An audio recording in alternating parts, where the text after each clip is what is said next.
Η αυτοκράτηρα Θεανό την κατηγόρησαν ότι δολοφόνησε 3 αυτοκράτορες, σύζυγος 2 αυτοκρατόρων, μητέρα του βασιλείου του Βουλγαροκτόνου και αδίστακτη πολιτικό. Η αυτοκράτηρα του Βυζαντίου Θεοφανό οργάνωσε τη δολοφονία του συζύγου της για να τον αντικαταστήσει με τον εραστή της και ανιψιό του Ιωάννη Τσιμισκή. Η Θεοφανό γεννήθηκε στην Πελοπόννησο και ήταν κόρη ενός ταπεινού ταβερνιάρη. Κανείς δεν ξέρει πως κατάφερε μία φτωχή κοπέλα από άσημη οικογένεια να φτάσει στο υψηλότερο αξίωμα της Βυζαντινής Αυτοκρατορίας. Μία εκδοχή είναι ότι έγινε διαγωνισμός ομορφιάς για να επιλεχθεί η νύφη του μελλοντικού αυτοκράτορα και η Θεοφανό ξεχώρισε για τα κάλλη της. Η άλλη εκδοχή μιλάει για έναν φιλίδωνο νεαρό διάδοχο, το Ρωμανό, ο οποίος μαγεύτηκε από την αξεπέραστη γοητεία της Πελοποννήσιας Θεοφανό. Η καταγωγή της νύφης σχολιάστηκε αρνητικά από τους αυλικούς και ιδιαίτερα από τον πατέρα του γαμπρού, τον αυτοκράτορα Κωνσταντίνο το Ζήτα, που ήθελε μία αριστοκράτισσα στο θρόνο. Το 956 ο διάδοχος Ρωμανός και η Θεοφανό παντρεύτηκαν. Πολύ σύντομα η Θεοφανό έμεινε έγκυο και ο Ρωμανός, παρά την αδυναμία που της είχε, επέστρεψε στις ερωμένες του. Τα πρώτα χρόνια του γάμου η Θεοφανό έμενε συνεχώς έγκυος και οι δολοπλοκίες της αυλής δεν την απασχολούσαν.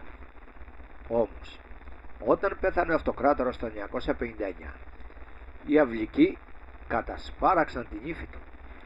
Την κατηγόρησαν ότι τον δηλητηρίασε, γιατί ο αυτοκράτορας συνέχιζε να την δυσφημεί στο γιο του. Η ενοχή της δεν αποδείχτηκε ποτέ και η Θεοφανό έγινε αυτοκράτηρα.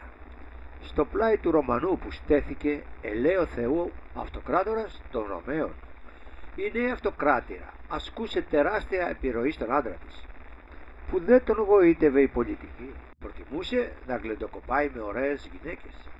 Μετά τη στέψη του άντρα της ως αυτοκράτορας του Βυζαντίου, η Θεανό στρέφεται αποφασιστικά εναντίον της υπόλοιπης οικογένειας του πεθαμένου αυτοκράτορα, αρχής γενομένης από τις αδελφές του Ρωμανιού, χρησιμοποιώντας την επιρροή της στο σύζυγό της. Τον πείθει τελικά ότι η ζωή του παλατιού δεν ταιριάζει στις αδελφές του, δεν τις κάνει ευτυχισμένες και καλύτερα για αυτές θα ήταν να βρουν τη γαλήνη που τους λείπει σε ένα μοναστήρι προσευχόμενες. Φαίνεται από τα αποτελέσματα πως η γοητεία της έχει επίδραση στο σύζυγό της, γιατί μετά τις εικασίες των αδελφών, οι οποίες δίχως τη θέλησή τους οδηγούνται στο μοναστήρι, ούτε τα παρακάλια της μητέρας του Ρωμανού, Ελένης, έπιασαν τόπο.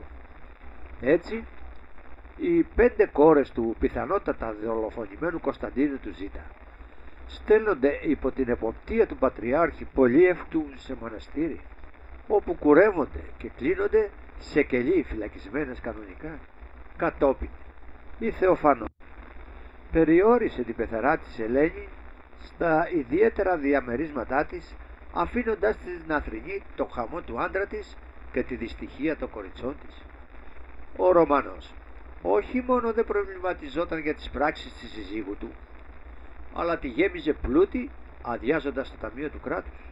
Επίσης, αυτό που έδειχνε να τον ενδιαφέρει περισσότερο δεν ήταν η διοίκηση της αυτοκρατορίας, όσο οι απολαύσεις και οι ακολασίες, στις οποίες επιδιδόταν με όλο του το είναι. Έτσι, οι κρατικές υποθέσεις είχαν περάσει στα χέρια ενός Ιωσήφ Βρύγα, στον οποίον όμως δεν ασκούσε καμία επιρροή η φιλόδοξη και μάλλον επικίνδυνη αυτοκράτηρα. Στο μεταξύ, αυτό που την είχε εξαντλήσει ήταν οι συνεχόμενες εγκυμοσύνες της. 4 παιδιά σε 6 χρόνια γάμου, πράγμα που την εμπόδιζε αντικειμενικά να πραγματοποιήσει τις φιλοδοξίες της και να ικανοποιήσει την ακόρεστη δίψα για εξουσία που τη διακατήχε. Η ξέφρενη ζωή, η αδιάκοπη κρεπάλη και οι καταχρήσεις είχαν άσχημη κατάληξη για το Ρωμανό.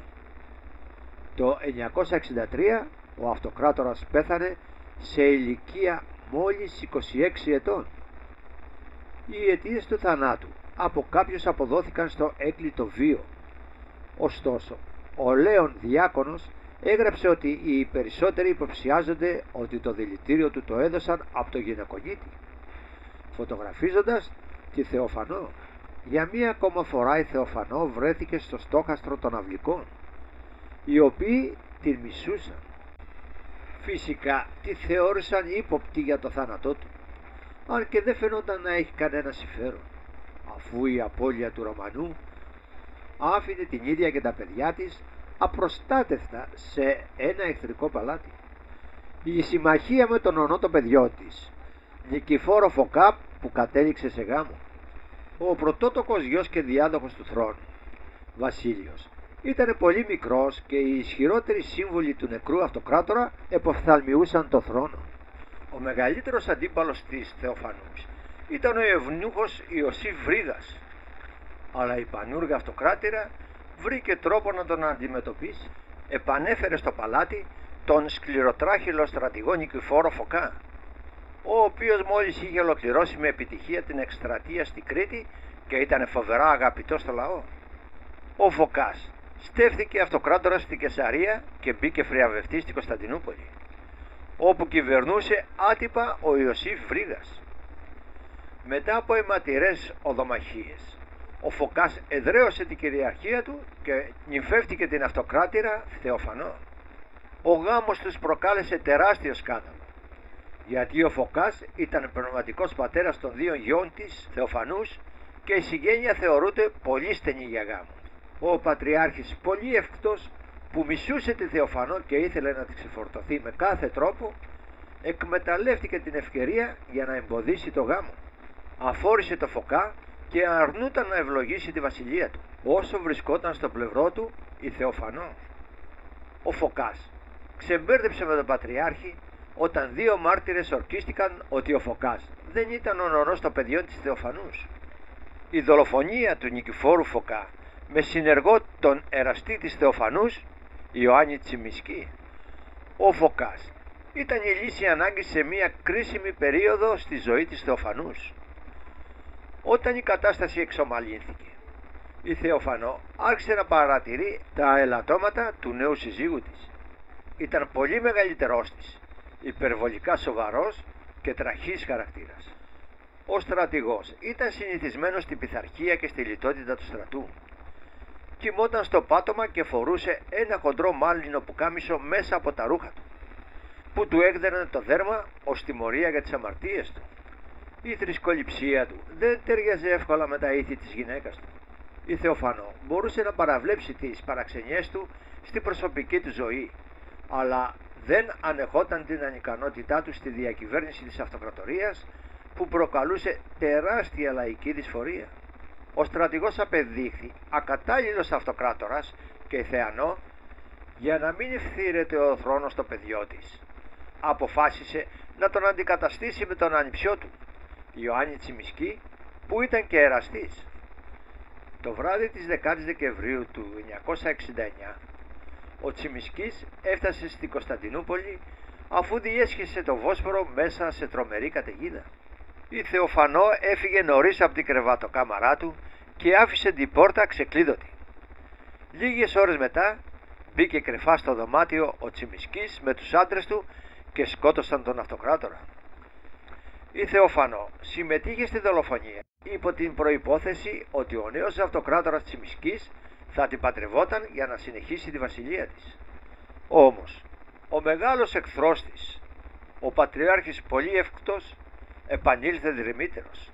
Αρνήθηκε να στέψει το Τσιμισκή αυτοκράτορα, εκτός αν την έδιωχνε από την Κωνσταντινούπολη. Ο εραστής της αυτοκράτορας επιθυμούσε την εξουσία πιο πολύ από τη Θεοφανό και την εξόρισε στα Πριγκιπονήσια. Τον επόμενο χρόνο ο Τσιμισκής παντρεύτηκε την κόρη του αυτοκράτορας Κωνσταντίνου του Ζήτα, Θεοδόρα, που με εντολή της Θεοφανούς είχε φυλακιστεί σε μοναστήρι. Το 975 ο γιος της Θεοφανούς, Βασίλειος, διαδέχτηκε το Τσιμισκή και επανέφερε τη μητέρα του στην αυλή, η οποία υποσχέθηκε να μείνει μακριά από την πολιτική ζωή του παλατιού, άλλωστε δεν μπορούσε να κάνει και διαφορετικά. Ο Βασίλειος σύντομα απέκτησε το προσωνύμιο Βουλγαροκτόνος. και δεν έμοιαζε με τους αδύναμους ηγέτες του παρελθόντος. Στην πολυετή βασιλεία του δεν κοίταξε ποτέ τα συμφέροντα μιας γυναίκας, αλλά υπηρέτησε με αφοσίωση και επιτυχία την αυτοκρατορία. Η Θεοφανό πέθανε στο μοναστήρι της στις 10 Νοεμβρίου του 893 ή το 897. Η Θεοφανό τιμήθηκε με αγιοκατάταξη από την Ορθόδοξη Εκκλησία μετά το θάνατό της και ετάθη στο ναό των Αγίων Αποστόλων. Η μνήμη της τιμάται στις 16 Δεκεμβρίου και το λείψανό της φυλάζεται ολόκληρο εντός του ναού του Αγίου Γεωργίου στο Φανάρι. Μετά το θάνατό της, ο σύζυγός της έκτισε μία εκκλησία με σκοπό να την αφιερώσει σε αυτή.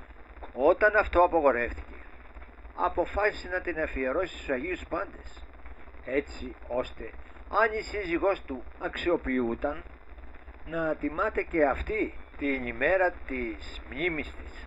Σύμφωνα με την παράδοση, ο Λέων ήταν αυτός ο οποίος επέκτηνε τη γιορτή της Κυριακής μετά την Πεντηκοστή από ημέρα μνήμης όλων των μαρτύρων σε γενικό εορτασμό των Αγίων Πάντων, μαρτύρων και μη.